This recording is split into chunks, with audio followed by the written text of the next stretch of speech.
আসসালামু আলাইকুম। একটা নিউজে দেখলাম বাংলাদেশ আন্তর্জাতিকভাবে ৩-৪টে দেশের সাথে একটু গেরাকলে পড়ে আছে। এক নম্বরে হলো আমেরিকা, মায়ানমার, বাংলাদেশের মাঝখানে রাখাইন রাজ্যে একটা ডিপ স্টেট করতে চায়, একটা খ্রিস্টান রাষ্ট্র করতে চায়। আর ২ নম্বরে হলো ইন্ডিয়া বলে যে আমরা বাংলাদেশ আমাদের পেটের ভিতরে, বাংলাদেশের মতো চলুক, বাংলাদেশে যাতে অন্য কোনো কান্ট্রি এসে ঘাঁটি করতে না পারে, কোনো আধিপত্য বিস্তার করতে না পারে। আর ৩ নম্বরে হলো চীন।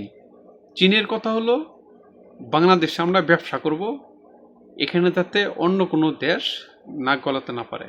কারণ চীনের সাথে কিন্তু বাংলাদেশের প্রচুর একটা ব্যবসা আছে। চীনের সাথে বাংলাদেশের কিন্তু প্রচুর একটা ব্যবসা আছে, যে কারণে চীনও চায় বাংলাদেশে এসে একটা ঘাঁটি করার জন্য, বাংলাদেশে তারা ব্যবসা চালানোর জন্য। চীন শুধু চায় বাংলাদেশের সাথে একটা ব্যবসা। আর আমেরিকা দেখেন আমাদের সবচেয়ে বড় ক্ষতি করে গেছে ডক্টর মোহাম্মদ ইউনূস সরকার। আমেরিকার সাথে একটা চুক্তি করে গেছে, এমনভাবে চুক্তি করে গেছে বাংলাদেশ অন্য দেশ থেকে কোনো কিছু কিনতে হলেও আমেরিকার অনুমতি লাগে। এখন দেখেন। আর ৪ নম্বরে হলো পাকিস্তান চায় যে আমরা বাংলার সাথে ১৯৭১ সালের আগে যেরকম একসাথে ছিলাম আমরা এখনো একসাথে হয়ে যাই। এই যে একটা বাংলাদেশ আন্তর্জাতিকভাবে একটা গেরাকলে পড়ছে, মানে কি বলবো, বাংলাদেশের মানচিত্রটাকে নষ্ট করার জন্য এক এক দেশ এক এক দিক দিয়া জীবন একেবারে খামচে ধরছে। এখন দেখেন আমেরিকা, মানে কি বলবো, এমন একটা চুক্তি করছে যে চুক্তির জন্য অনেক জাহাজ বাংলাদেশ থেকে এসে ঘুরে যায়, অনুমতি নাই, জাহাজগুলো নিষেধাজ্ঞা দেওয়া আছে। আমেরিকাও চায় না এখানে চীন এসে কোনো কিছু করুক। আমেরিকাও মুখে না বললেও মনে মনে চায় না যে ইন্ডিয়া বাংলাদেশে কিছু একটা করুক।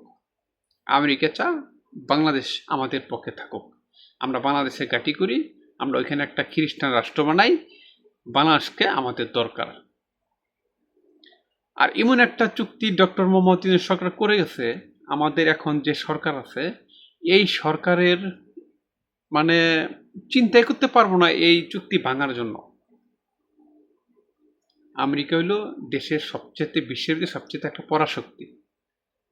আর ৩-৪টে পরাশক্তি বাংলাদেশের সাথে, বাংলাদেশ একটা ছোট্ট একটা দেশ, সাধারণ একটা দেশ, এই দেশের সাথে তারা সবাই এমনভাবে ঘেরা করলে বা যে বাংলাদেশকে ধ্বংস করে দিচ্ছে।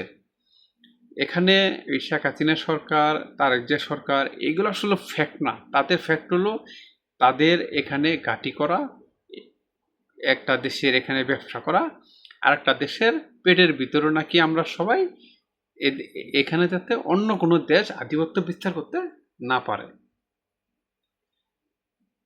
মানে কি বলবো, এখানে বলার মতো কোনো ভাষা নাই। আপনারা সবাই সতর্ক থাকবেন, সবাই সাবধানে থাকবেন, বাংলাদেশের জন্য দোয়া করবেন। জানি না সামনে আমাদের বাংলাদেশের কপালে কি আছে। সবাই ভালো থাকবেন, সুস্থ থাকবেন। আল্লাহ হাফেজ।